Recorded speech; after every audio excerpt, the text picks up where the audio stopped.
Her dance beneath the city lights. The penthouse sat at the very top of a high-rise, towering over the glowing city below. Through the vast glass windows, the night unfurled like a glittering canvas, streams of headlights weaving along busy streets, neon signs reflecting against the glass, and a deep violet sky slowly slipping into midnight. Inside, the room was soaked in soft, warm light, casting golden shadows across smooth wooden floors. Everything felt still, as if the world had paused just long enough for something unforgettable to happen.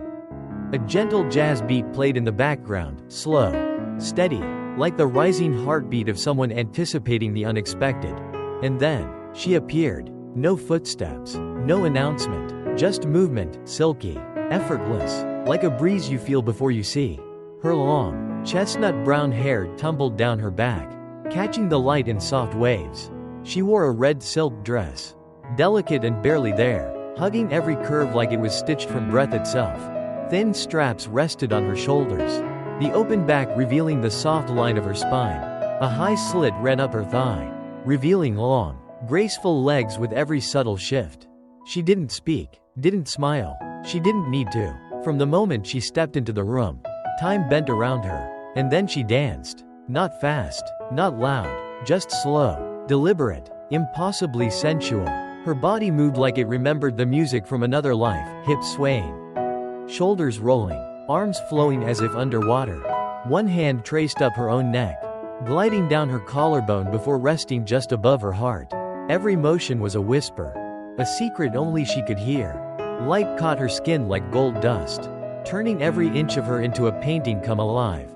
As she spun slowly, the red silk rippled around her thighs, revealing just enough to drive the imagination wild. Never too much, never forced. It wasn't the amount of skin that made her sexy. It was the way she moved with complete ownership of her body. She wasn't dancing to be watched. She was dancing to feel. And that made her magnetic. She twirled once, slowly. Her hair lifted like smoke in soft motion.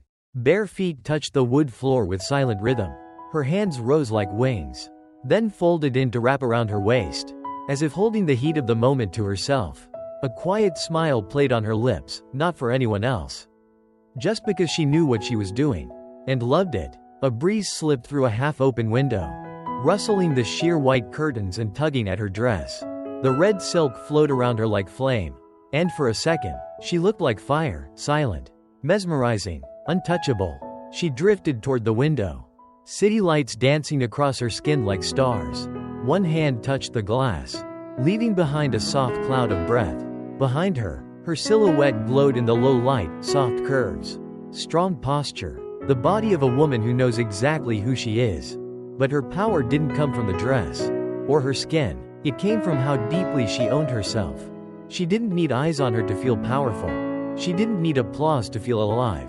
In her world, this room, this moment, she was queen.